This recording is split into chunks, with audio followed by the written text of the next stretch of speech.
Carlos Montouto, ¿qué hay? Buenos días. ¿Qué tal? Buenos días, ¿cómo estamos? Pues aquí estamos sufriendo. ¿Qué sufres, hijo mío? Si no hemos venido a este mundo a sufrir, No, pero pero algunos se empeñan, ¿no? sí, nos lo ponen jodido. Pero, pero ni caso, oye, ni caso, aunque Sí, que la vida es corta y luego además se arrepienten y es todo fanfarronería y va. si se van a morir igual. Exacto.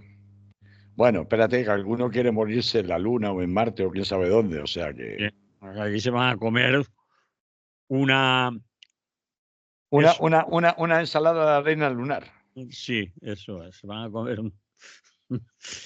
No quiero ser grosero. No, no empecemos, que ya te conoce la audiencia y te conozco yo.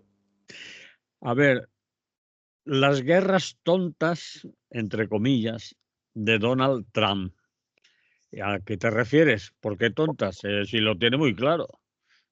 Bueno, yo no lo digo yo, lo ha dicho nada más y nada menos que el periódico económico más influyente de Estados Unidos y un medio absolutamente conservador como es el Wall Street Journal, que Sí. ha dicho directamente en relación a el anuncio y aplicación de aranceles a países aliados de los Estados Unidos por parte de Donald Trump, que es la guerra comercial más tonta de la historia. Y esto lo ha Mm, dicho Wall Street Journal, lo cual sí, señor. llama bastante la atención, ¿no? Y de Mm. hecho, ese periódico de negocios y de información económica subtitulaba Autarquía no es el mundo en que vivimos o uno en el que queramos vivir, como Trump probablemente aprenderá pronto. Bueno, pues él está empeñado en que ya está cansado de subvencionar a países que, bueno, que no le ayudan en nada, que no compran sus coches, que no compran sus productos, etcétera, etcétera. Hombre, lo más gracioso es que Donald Trump ha contestado al Wall Street Journal, Wall Street, ya sabemos que es el corazón de la zona de negocios en Manhattan, que mueve prácticamente el mundo. Dice Donald Trump en relación al Wall Street Journal, siempre se equivoca cuando se trata de aranceles y comercio. Y lo sumó a un grupo de globalistas pongo comillas, vamos, Wall Street puede tener de globalista lo que yo de cura, siempre y cuando gane pasta, Mm. que quieren desfalcar a Estados Unidos con acuerdos comerciales desventajosos, crimen y drogas. Ahí te lo dejo. Así están las cosas. Bueno, yo tengo que empezar pidiéndole perdón a la audiencia. Sé que es una tabarra insufrible, pero es que no podemos pasar por alto y no podemos evitar tener que comenzar en lo que hay, pues de cada día casi, o por lo menos en su edición de los martes, luego escuchada a cualquier hora del día o de la noche durante la semana, desde hace semanas, de esta galería de los horrores constantes que nos exhibe Donald Trump desde antes de llegar a la Casa Blanca y desde luego mucho más desde que ha llegado a la Casa Blanca. Es un tostón para todos, ya lo decía el señor Scholz, canciller alemán, no podemos estar desde Europa, vamos, que tiemble el mundo y rasgándonos las vestiduras constantemente con cada barbaridad que a Donald Trump se le ocurra desde su red social Truth, pero lo cierto y verdad es que, hombre, algunas medidas ya escalan lo que sería el consumo interno estadounidense para tener implicaciones directas que nos afectan totalmente en la línea de flotación a Europa, como es el caso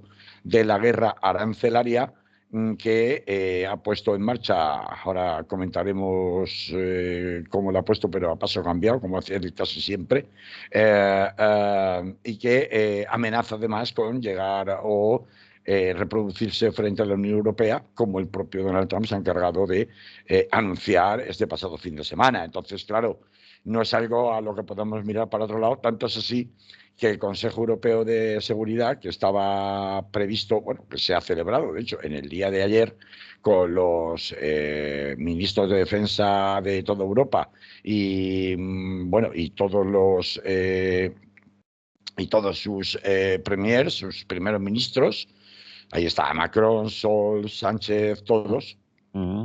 pues tenían previsto abordar la cuestión de la autosuficiencia europea en materia de seguridad, o sea, en materia de defensa, o sea, ¿Qué hacemos con las exigencias de Trump de subir al 5% la aportación a la OTAN en materia presupuestaria de defensa, cuando ni el propio Estados Unidos llega a más del 3,5% y países como Italia o España están en el 1,5% y se pretende subir a 5%?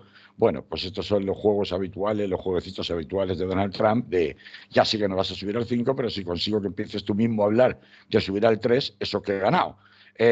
Y sobre todo si me vas a comprar todo ese incremento en gasto militar, en gasto de defensa, a mí, con lo cual yo voy a hacer un pingüe beneficio, ¿no? Pero por el medio de ese Consejo Europeo, pues se ha cruzado, como no podía ser de otra manera, la amenaza de guerra comercial, de guerra arancelaria, que ocupa todos los titulares, todos los periódicos, todas las tertulias, todos los debates, todo, absolutamente todo el ecosistema informativo a nivel mundial desde el pasado fin de semana. Y claro, pues esto provoca que tuviéramos que hablar de este asunto, pero yendo un poco más allá de lo que serían los éxitos titulares, como hacemos siempre, ¿no? Mm. Y para eso yo quiero apelar a la audiencia a un reportaje, bueno, un análisis de actualidad política que me ha parecido seguramente de los más clarividentes acerca de qué está pasando en el mundo en este momento, que apareció, no sé qué día, fue el sábado, creo, el domingo, en el diario.es. Lo firmaba una analista especialista en Derecho Internacional, como es Olga Rodríguez, y que se titula ¿Por quién doblan las campanas que hace repicar Donald Trump? Y que explica muy bien dónde se incardina en la estrategia global de Donald Trump y lo que hay detrás de esa estrategia, todo este anuncio de guerra comercial prácticamente contra todo el mundo, ¿no? Pero que luego, si lo escarbas, pues resulta que sí, pero no. Por ejemplo, a Canadá y a México le pongo un 25% de aranceles, pero al petróleo canadiense, como me afecta directamente porque es el país que más petróleo le compro, desde Estados Unidos solo le pongo un 10 y a China solo le pongo un 10, lo cual sorprende porque a México le quieres meter un 25 o a Canadá, ¿no? Y me vais a permitir que inicie un poco, ya entrando más en materia, este análisis de hoy con un par de parrafitos de este análisis que a mí me han llamado mucho la atención, que me parecen que son muy esclarecedores, justamente el día en el que Donald Trump recibe la primera visita, no es casualidad, de un mandatario internacional, que es nada más y nada menos que Netanyahu, Benjamín Netanyahu, que llega hoy a la Casa Blanca martes, en un momento en el que sabemos que consta contra él una orden de detención del Tribunal Penal Internacional, que ha sido públicamente rechazada por Washington, pero también cuestionada por varios países europeos, porque es que de Europa tenemos también que hablar y vamos a hacerlo, de hecho, en cuanto nos sea posible en el día de hoy, ¿no? En este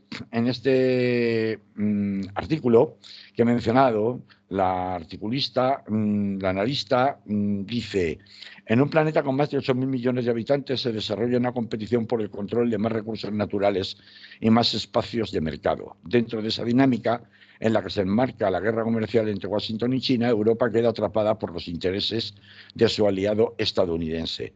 En esa carrera todo es sacrificable. Los aliados, la imagen, la credibilidad, los derechos de amplios sectores de la población mundial y la salud del planeta. En vez de imaginar modelos equitativos con más respeto mutuo entre Estados, más derecho internacional y más derechos humanos, el empeño en la sobreacumulación origina nuevas burbujas, especulación financiera y una apuesta por el negocio de la guerra como salida de mercado. Tal y como indica el sociólogo William Robinson, la crisis de sobreacumulación por las grandes empresas transnacionales conduce a una apuesta por la industria del control coercitivo en todas sus formas: guerras de baja y alta intensidad, guerra contra la migración, contra las drogas, en las fronteras, control policial global, vigilancia tecnológica y de masas, señaladas como población sobrante contra las que aplicar ese negocio. Y continúa luego el análisis hablando de cómo, en su delirio megalómano, los muy ricos, la tecnocasta que decía Pedro Sánchez hace unas semanas, pues han decidido, como los vampiros, vaciar de sangre el planeta, les da igual que el planeta se vaya a la mierda, les da igual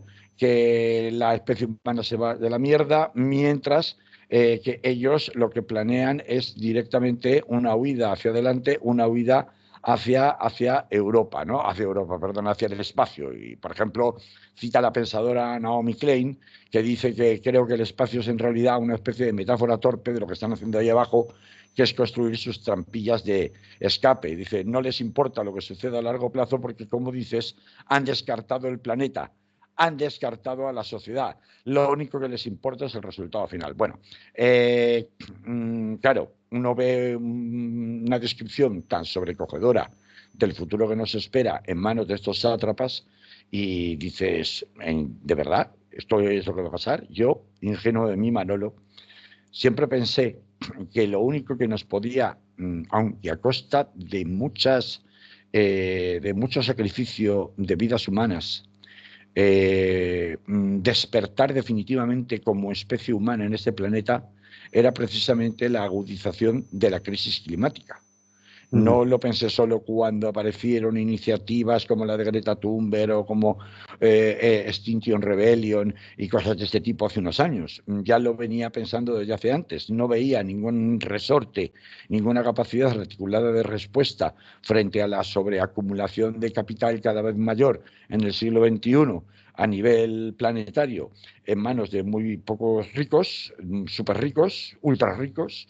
Se me ocurría que el único catalizador que podría generar una revolución masiva a nivel planetario podía o tendría que venir de la mano de una crisis climática prácticamente sin precedentes, cuando ya verdaderamente las condiciones de vida en el planeta se vuelvan prácticamente inasumibles, ¿no? Y esto los científicos lo fijaban en el horizonte del 2050, 2060, etcétera, etcétera, a partir de 2040 sobre todo, ¿no? Ya hemos ido viendo, estamos en 2025, hemos ido viendo cada vez más avisos en materia de incendios donde no toca, tsunamis o riadas donde no toca, fríos y nieves donde no toca, sequías donde no toca, inundaciones donde no toca, es decir, un trastocamiento de lo que sería la climatología tradicional según la zona del planeta, que nos da un evidente aviso de que algo de esto está en marcha, ¿no? Pero lo que yo no tenía, yo no contaba, es con esta utopía millonaria de los sátrapas que gobiernan el mundo, estos criminales, porque no tienen otro nombre, y que son los que están detrás de Donald Trump. No sé si recientemente, en cuanto a pues descartar directamente la vida en el planeta, una vez hayan vaciado por completo y han acumulado la riqueza y los medios de tecnología y de medios de materia prima suficiente para poder colonizar otros mundos, de manera que puedan seguir manteniendo sus privilegios, aunque sea fuera del planeta y el planeta pues esté prácticamente condenado ya a su extinción definitiva, por lo menos para la raza humana. Esto yo no lo vi venir. Y es lo que plantea este artículo. Sin embargo, esta tesis, que no deja de ser una tesis, sí que tiene un corolario que me llama mucho la atención. Cuando esta semana pasada hubo una noticia que impactó frontalmente en medio de todas las atrocidades que cada día ha anunciado Donald Trump, y que tenía que ver con la aparición de una inteligencia artificial china llamada DeepSeek, que había puesto los mercados patas arriba. Particularmente el índice en el Dow Jones, en el que se cotizan las empresas tecnológicas norteamericanas, de las que ya en los movimientos de alineación previos a la toma de posesión de Donald Trump habíamos criticado mucho y habíamos mencionado mucho cómo los grandes millonarios de Silicon Valley pues habían pues prácticamente cerrado filas en torno a Donald Trump, cuando en 2016, por el contrario, se habían opuesto a Donald Trump, el llamado capitalismo 2.0, ¿no? Esto de DeepSeek, los prebostes norteamericanos de la tecnología reconocieron públicamente la semana pasada que efectivamente les había pasado por la derecha tanto en capacidades como en, por ejemplo, mucho mayor abaratamiento en los costes de producción y de mantenimiento, en cuanto a que tenían código abierto en lugar de la opacidad. Código abierto significa que tú puedes acceder, incluso reprogramar o tunear, por decirlo así, las aplicaciones que se derivan de esa inteligencia artificial en modo de aprendizaje o en modo de aplicación, por ejemplo, en materia de medicina o en materia en otros tipos, ¿no? En otros ámbitos, mientras que el código de las inteligencias artificiales norteamericanas, que básicamente hay dos, ¿no? El OpenAI, que ya conocéis, es el más aparentemente popular, el de Sam Altman, por un lado, pero también está Gemini, ¿no? Que ahora, pues algunos teléfonos móviles y la gente que tiene Chrome, por ejemplo, Google Chrome, pues habrá visto que de pronto te aparece un mensajito, que en realidad es un mensaje de Google, ¿no? Donde te instan a empezar a trabajar de forma amigable con su propia inteligencia artificial, básicamente para que tú enseñes a su inteligencia artificial lo que tiene que contestar o cómo tiene que razonar, ¿no? Los modelos de aprendizaje se llaman, ¿no? De la inteligencia artificial. Bueno, esto pasó la semana pasada con DeepSeek.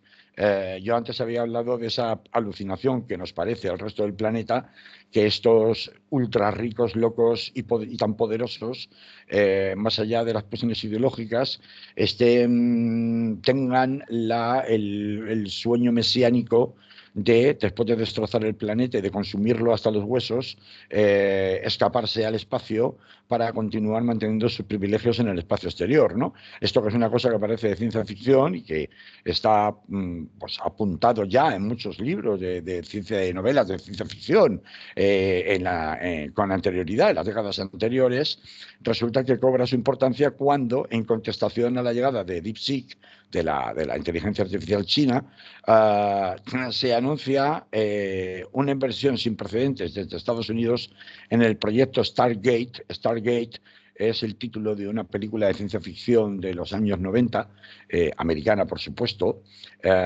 muy conocida, y que su traducción literalmente sería Puerta a las Estrellas. Así que no es casualidad, está todo conectado, como ves, Manolo, y como verá la audiencia con lo que estoy contando. El proyecto Stargate es una inversión enorme de 500.000 millones de dólares que se irán gastando a lo largo de los 4 próximos años, de las cuales las empresas de inteligencia artificial actuales americanas recibirán 100.000 millones de manera automática, y que como primer paso pretende la construcción de 5 centros de datos gigantescos, el primero de los cuales ya se ha empezado a construir en Abilene, Texas. 500.000 millones de dólares, no sé si nos imaginamos lo que puede ser, seguramente no, así que voy a poner un par de ejemplos para que se entienda mejor. 500.000 millones de dólares representa, para que te hagas idea, Manolo, el 75% del valor en bolsa, o sea, de la capitalización total de todas las empresas del IBEX 35. El 75%, 3/4 partes de todo el valor de nuestro IBEX 35 representa solamente este proyecto de Stargate. Arabia Saudí, por ejemplo, que va a destinar fondos desarrollados de desarrollo relacionados con la inteligencia artificial de aquí al 2030, ha presupuestado 140.000 millones.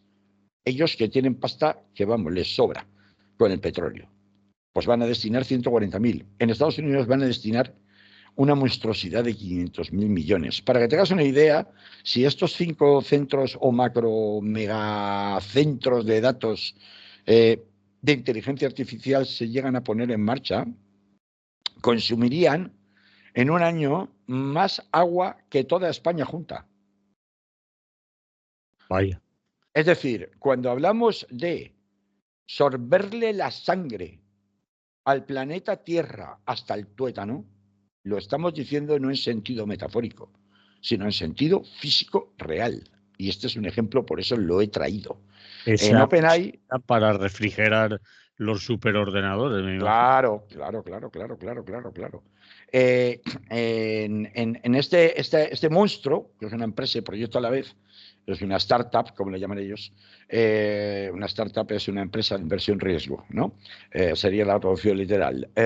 Bueno, pues se han asociado varios actores claves del parque tecnológico y del mundo financiero mundial, pero lo de mundial es entre comillas, porque en el OpenAI, es decir, Sam Altman, es decir, ChatGPT, para que nos entendamos, tendrá responsabilidad representativa. Larry Ellison y Oracle será el socio tecnológico crucial. Es muy curioso lo de Oracle, que tal vez os suene de cuando aquí en la Marina de Valencia corrían los barcos de la Copa América. Pues había uno que era el Oracle, que nadie sabía lo que era, ¿no?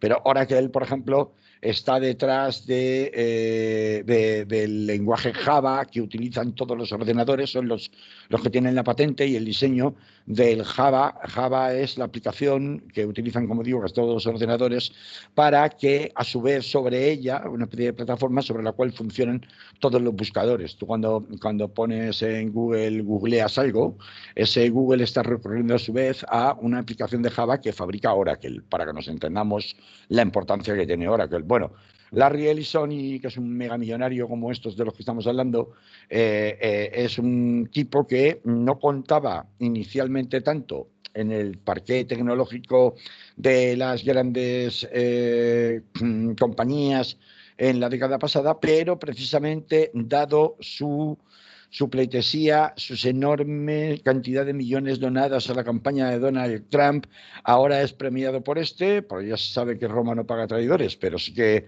paga a los leales, con una presencia cada vez mayor, cada vez más influyente en el entorno de Donald Trump. Y será el socio tecnológico crucial de este megaproyecto Stargate. Y a su empresa, a Oracle, se unen, por supuesto, Microsoft, porque OpenAI ya no trabaja en exclusiva con Microsoft, ya hace tiempo que rompieron pajas Bill Gates y Sam Altman, y aunque empezó desarrollándose en el entorno de Microsoft, Microsoft ya no es puntal, no es tan, digamos, preponderante en la industria tecnológica americana como lo era antes. Nvidia, la fabricante de chips que perdió y que estaba detrás de la principal inteligencia artificial, para que tengas una idea, Manolo, pues Nvidia tiene, pues por ejemplo, está detrás de muchos, o invierten en muchos, pues lo diré, por ejemplo, las plataformas de streaming, Netflix, por poner un ejemplo, pues ahí detrás está Nvidia, que es la que más pasta perdió. Perdieron 600 millones solamente de capital en bolsas solamente la semana pasada con la presentación de DeepSeek por parte de China. Todo esto que os estoy contando, que puede pareceros muy laborioso en cuanto a los tejemanejes de la industria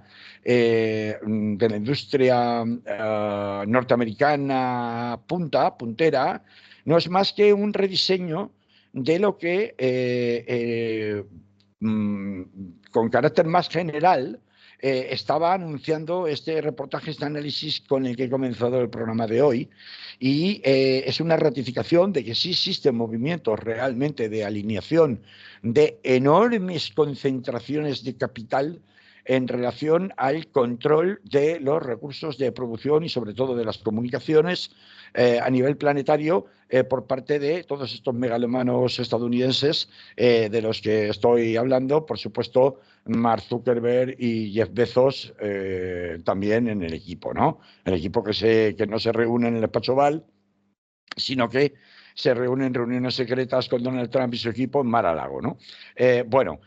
Yo quería hacer este paréntesis para hablar de tecnología, porque como veis, el conjunto en el que se pueden enmarcar las decisiones sobre esto que tanto ha preocupado a Europa y a la opinión pública europea, sobre la eventual imposición de sanciones arancelarias por parte de Estados Unidos a Europa, después de ver las barbas de sus vecinos, entre comillas, Canadá y México,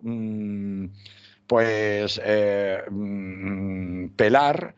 porque lo de China es otra película, pues como veis, estos aranceles, esta guerra comercial, no sería más que una parte de este postulado de nuevo orden mundial que ha llegado ya definitivamente con la llegada al poder de Donald Trump en su segunda presidencia, y que es algo que se enmarca dentro de lo que podría considerarse la nueva doctrina norteamericana, que entierra definitivamente el espíritu de Bretton Woods e incluso entierra definitivamente el globalismo de comienzos del siglo XXI, finales del siglo XX, comienzos del siglo XXI, ¿no? Esta doctrina, este nuevo orden mundial distinto, está muy bien representado por el discurso de confirmación ante el Senado que el pasado 15 de enero de 2025, 5 días antes de la proclamación de Donald Trump como presidente, pronunció Marco Rubio ante el Senado de los Estados Unidos en esa audiencia de confirmación. Y que pues se resume de la siguiente manera, ¿no? Marco Rubio mismo lo decía en sus palabras: el orden mundial de posguerra es ahora un arma que se ha vuelto contra Estados Unidos. Y decía: en esta nueva política exterior, Estados Unidos debe rechazar el aislacionismo y promover la paz a través de la fuerza, basándose en una concepción agresiva de America First. Y ahí es que a partir de ese momento, estas declaraciones de Donald Trump, de Marco Rubio, que es el secretario de Estado, el secretario de Estado es el equivalente al muy poderoso en cualquier administración norteamericana, ministro de Asuntos Exteriores, que diríamos aquí en España, es el leitmotiv, esta idea del America Great Again, pero en una formulación actualizada, en donde el America First, América primero, sigue estando presente, pero la idea es, hemos aceptado que vivimos en un mundo de multipolaridad, donde hay múltiples potencias. Estados Unidos ya no es el hermano mayor del resto, como aparece pues tras la Segunda Guerra Mundial y la conferencia de Bretton Woods, en donde aparece como el reconstructor de grandes zonas de guerra, en guerra, o que han sufrido guerra, como por ejemplo en Europa tras la posguerra mundial, los años 40-50, y aceptando, no por gusto, que su papel hegemónico no puede basarse en el orden anterior, a su vez basado en reglas, ese latiguillo que escuchamos en todos los informativos y telediarios de el derecho internacional es un orden basado en reglas. Bueno, pues esas reglas las vamos a cambiar, porque nuestros oponentes han utilizado, esto es una frase que se ha repetido con mucha frecuencia por parte de Donald Trump en las últimas semanas, no solamente por parte de él, pero es una frase que realmente pronuncia primero Marco Rubio, es ahora un arma que se ha vuelto en contra de los Estados Unidos. ¿Y por qué dicen esto? Lo dicen porque, no sé si recuerda, Manolo, hace un año o hace dos, en ese mismo espacio hablábamos de los BRICS y hablábamos del peligro potencial para la hegemonía de Estados Unidos que suponían los BRICS. Y entonces hablábamos de los BRICS, Brasil, Rusia, India, China y Sudáfrica, ¿no? Y eran 5, pero es que ahora son 10. Es que el último que acaba de firmar es Indonesia, que tiene una superpoblación. India, que ha pasado a ser la quinta economía más importante del planeta. Es decir, por lo tanto, los BRICS sí que suponen una amenaza a la hegemonía norteamericana, que hasta ahora eran los reyes indiscutible. Era indiscutible. Luego, el escenario que, por una parte, es el ideario propio de China y de Rusia, que es soberanía nacional primero, porque recordemos, los BRICS independientemente de las simpatías políticas o ideológicas de cada cual, tienen, lo hemos contado en estas mismas ondas muchas veces, un ideario, bueno, muy discutible desde el punto de vista de las libertades individuales, por lo menos, en el sentido de que lo primero es la soberanía nacional y que ningún país tiene derecho a ingerirse, es decir, a interferir en esa soberanía nacional, ni siquiera a través de un vacuo discurso de derechos humanos, pero esto, claro, permite evidentemente que cada país luego pueda cometer las tropelías que quiera, impide ninguna clase de observancia o vigilancia internacional de lo que se hace en cada país. Por eso hay países que están muy cómodos dentro de esa filosofía, ¿no? Entre los BRICS, por ejemplo Irán, por ejemplo China o por ejemplo Rusia, que son países absolutamente opacos, ¿no? En cuanto a su política de seguridad principalmente. Bueno, seguridad pública me refiero. Bueno, entonces, con esta cuestión, con este discurso de Marco Rubio ante el Senado de los Estados Unidos, se pone directamente el esqueleto de lo que va a ser la política internacional en la búsqueda de un nuevo orden mundial, en donde ya la posición de Estados Unidos como gran proveedor de las instituciones internacionales desaparece. Estados Unidos ya no se siente concernido y dice, si los demás, léase los BRICS, apuestan por tratados bilaterales y negociaciones bilaterales, a partir de ahora yo también. Ya no hago las negociaciones internacionalmente hablando en el marco de las instituciones internacionales que yo mismo he creado, he ayudado a crear y a financiar, y lo que hago por el contrario es negociar desde mis propios intereses sin tener en cuenta para nada los marcos internacionales previamente creados, las instituciones. Esto es lo que está en parte justificando este cambio de rumbo en la utilización de amenazas de aranceles constantes. Sin embargo, estamos hablando de Donald Trump. Claro, a Donald Trump le han caído por todos los sitios, porque no solamente el Wall Street Journal le ha llamado tonto, directamente y en su cara. No puede mirar Donald Trump para otro lado, de hecho no ha podido hacerlo. Interesa mucho ver que desde que ha empezado a dictar órdenes ejecutivas ya le han tirado unas cuantas y otras ha tenido que echar marcha atrás. Por ejemplo, cuando anunció que congelaba miles de millones de subvenciones y préstamos de ayudas públicas destinados a programas con los que no estaba de acuerdo ideológicamente. Y resulta que ha tenido que echar marcha atrás. Pasado miércoles ha tenido él mismo que anular, no suspender, anular la orden después de la presión judicial y social que había recibido como consecuencia de 22 fiscales generales de 22 estados distintos impugnando la orden presidencial, porque significaba dejar fuera de juego directamente los recursos estratégicos de los estados en cuanto a salud, educación y pobreza, desde atención médica, educación, transporte público, hasta ayudas para los afectados de desastres y préstamos para pequeños negocios. También se iba a detener el suministro en el extranjero de medicamentos vitales para el SIDA, la malaria y la tuberculosis, suministros médicos para bebés recién nacidos. La Casa Blanca hizo un primer retroceso diciendo que la suspensión de fondos a los estados de los Estados Unidos no iba a afectar a los pagos de la seguridad social y tampoco a Medicare, por ejemplo, en las ayudas parciales por discapacidad o jubilación, pero se desconocía si se iba a interrumpir su programa hermano Medicaid, que da cobertura sanitaria destinada a personas de bajos recursos, a los cupones de alimentos que permiten de nuevo a personas de renta baja comprar comida, o a los programas de atención médica para veteranos del ejército. Claro, esto cuando fue conocido en Estados Unidos, 22 estados de Estados Unidos, son muchos estados, es casi la mitad del país, se levantó en armas directamente. ¿Y qué ha hecho Trump? Echar marcha atrás. Esto es un ejemplo, como el ejemplo de la crisis con Colombia. La crisis con Colombia,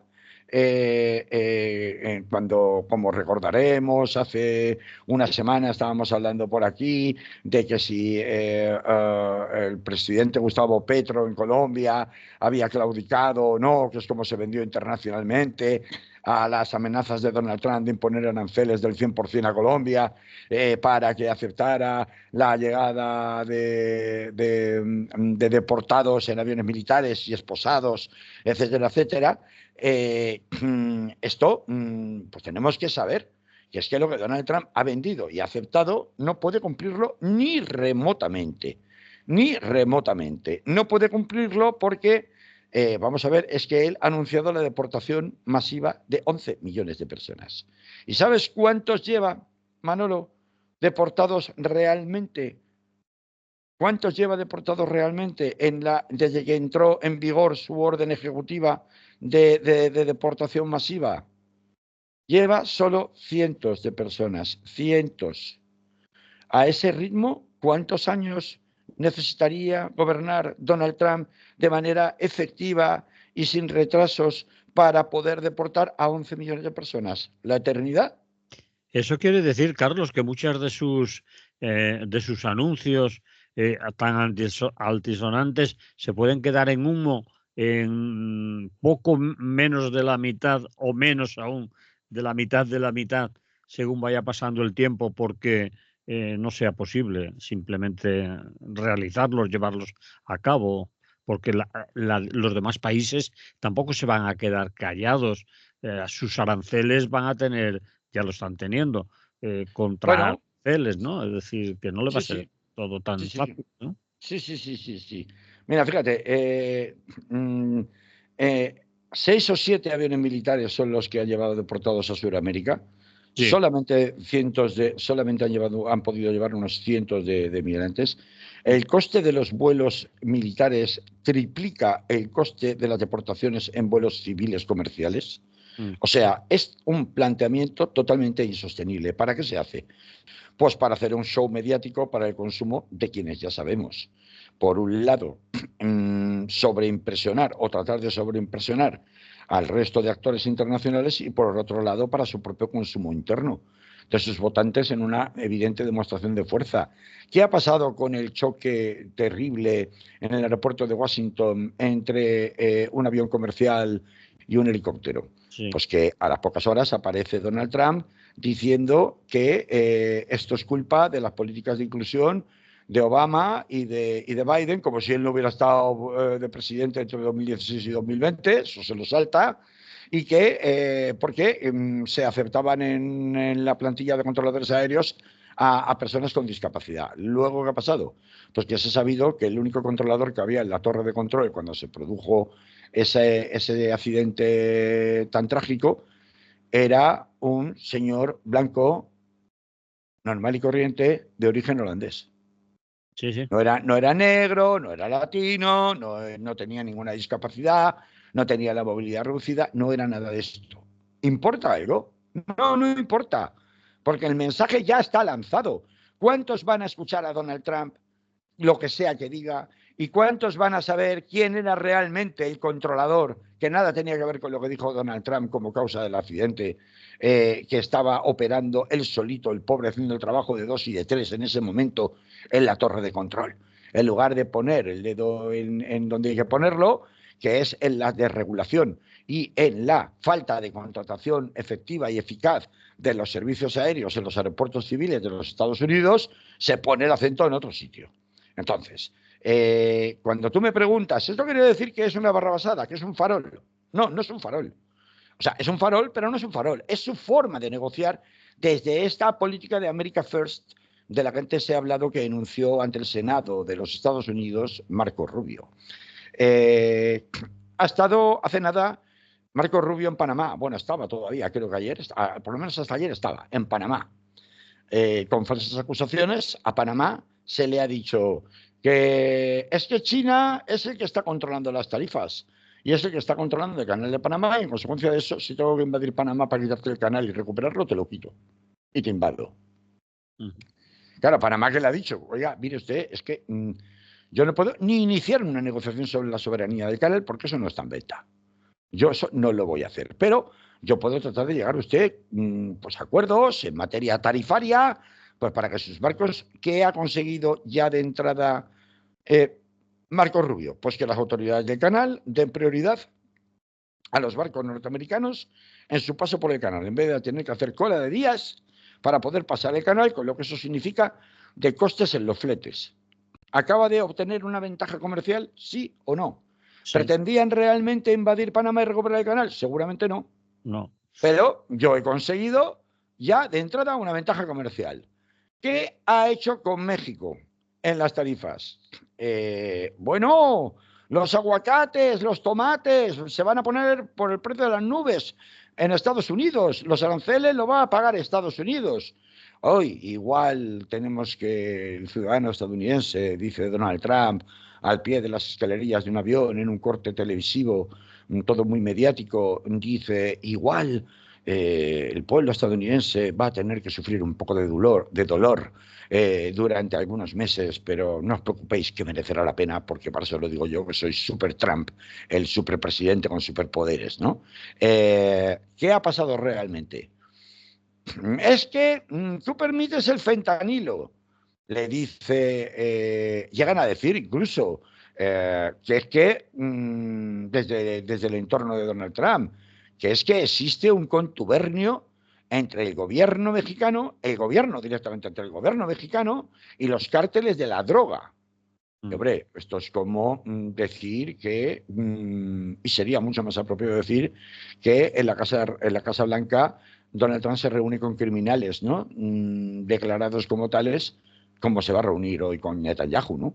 Y sería mucho más acertado. Nadie se le ocurre decirlo en esos términos porque es verdaderamente insultante, ofensivo y además, bueno, en el caso de Donald Trump sería más fácil de demostrarlo que en el caso de Claudia Sheinbaum, ¿no? ¿Qué ha acabado pasando con Claudia Sheinbaum? Pues que ya lo dijo desde el principio Claudio Sheinbaum, tenemos plan A, plan B y plan C. Y no estamos tan preocupados porque estamos hablando con la administración norteamericana. Ya estaban hablando con la administración norteamericana.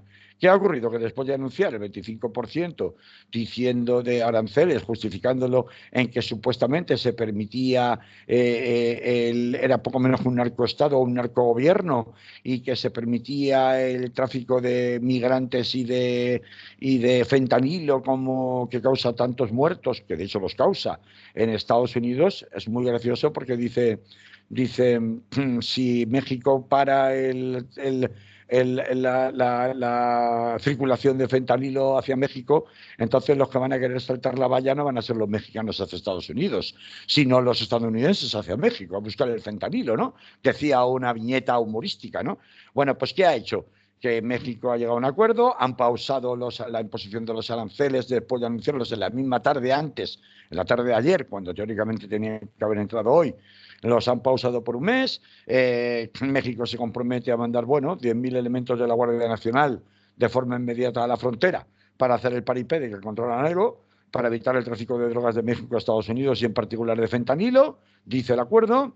Estados Unidos se ha comprometido, algo que era una reclamación bastante evidente de México y bastante razonable.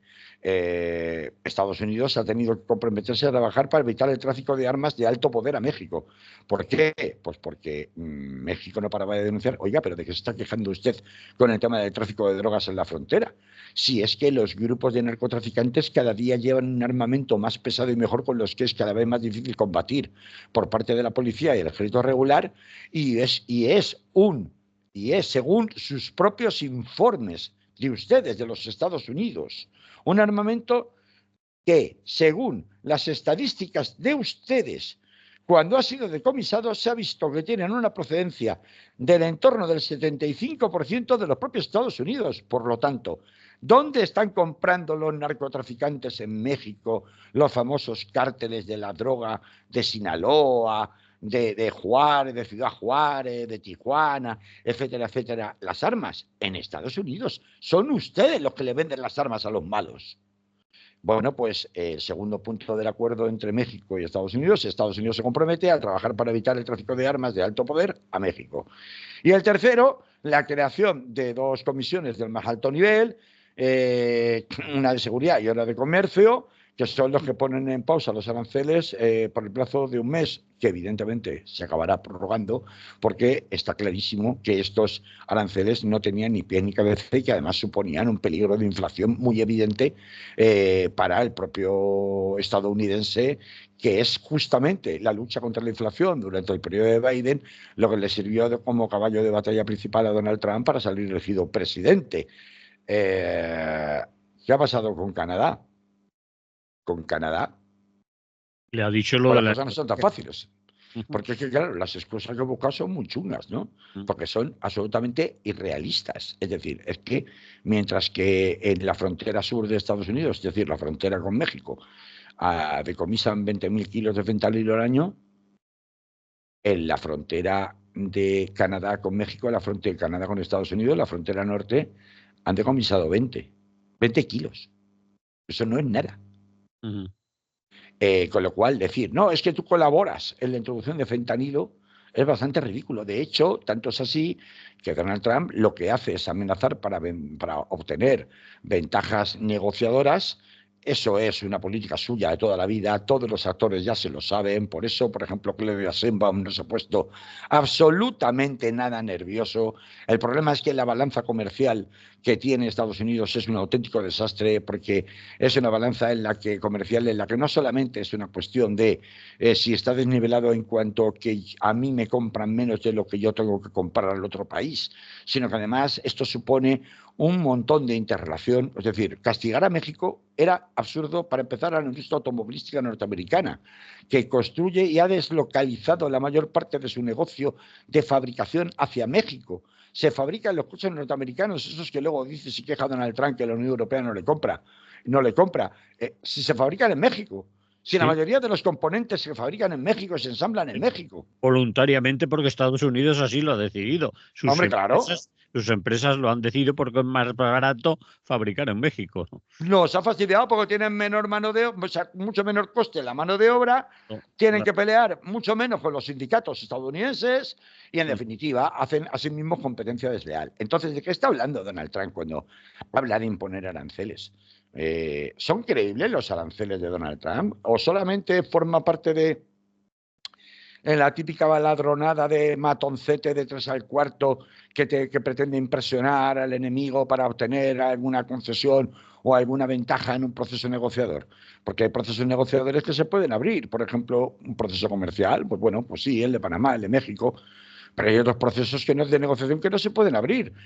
Panamá no puede abrir la negociación sobre la soberanía del canal. Dinamarca ni la Unión Europea no pueden abrir un proceso negociador sobre la soberanía de Groenlandia, por poner un ejemplo. Por lo tanto, ¿qué es lo que estás pretendiendo, amenazando con este tipo de cosas?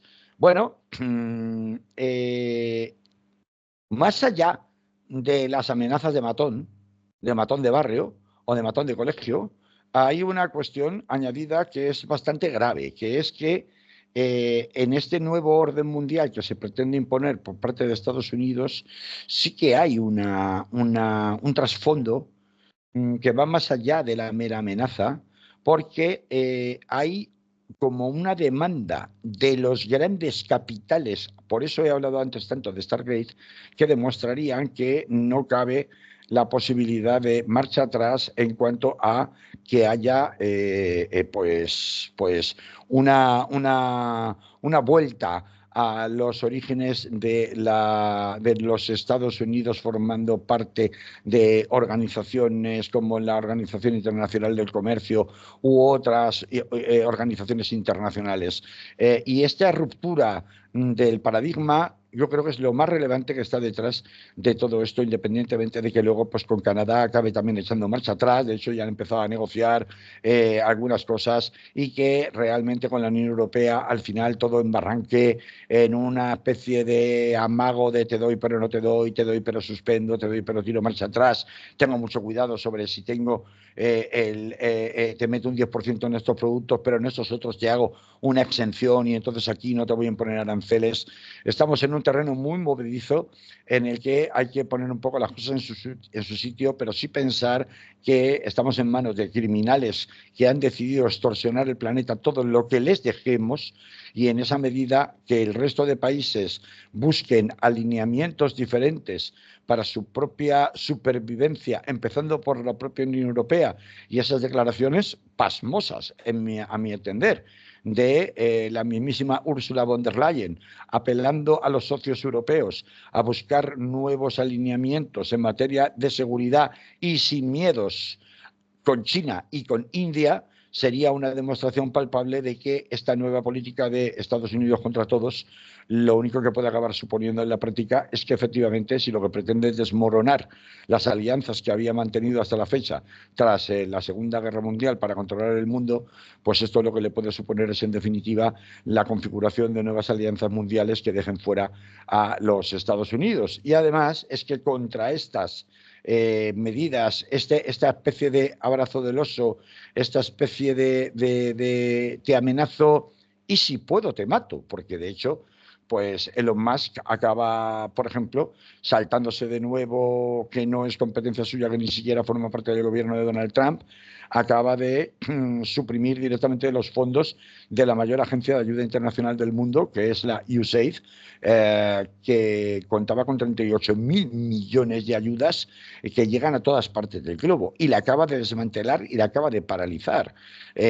Contra eso hay una serie de brotes verdes porque la resistencia nunca vamos a poder ponerla en duda. La resistencia del ser humano a la sinrazón, a la barbarie, sobrevive incluso en el desierto. Y si no, que se lo digan a los palestinos del norte de Gaza, que han vuelto y se han encontrado sus casas, se las han encontrado derruidas, y contrariamente a lo que esperaría Netanyahu y esperaría Donald Trump y todos los ampones del mundo, los palestinos no han dicho me voy, han dicho esta es mi tierra, yo estoy agarrado, apegado a mi tierra y yo de aquí no me voy.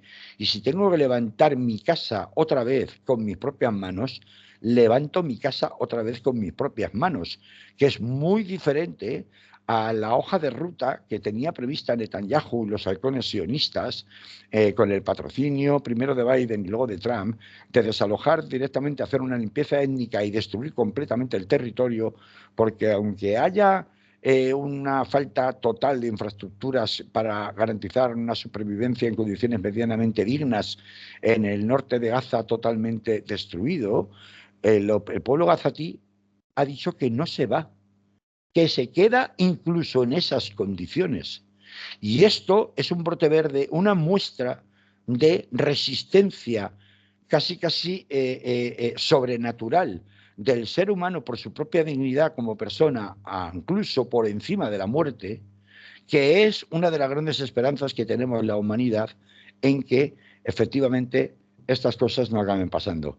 Es decir, que los designios de estos sátrapas no se conviertan en una realidad definitiva que nos aplaste a todos. Y como este brote verde, como Manolo, ya sé que me has dado el aviso, hazte ver que no te veo, sé que me has dado el aviso y creo que me he comido todo el tiempo, estamos ya en el final, solamente voy a decir una cosa más, que ya acabo, muy corta. He hablado de brotes verdes. Ha habido este fin de semana, manifestaciones multitudinarias en Los Ángeles, donde 2 de cada 3 ciudadanos son de origen migrante en la actualidad, y en otras grandes ciudades contra las políticas de deportaciones de Donald Trump. Ha habido manifestaciones antifascistas enormes en Buenos Aires contra Milei.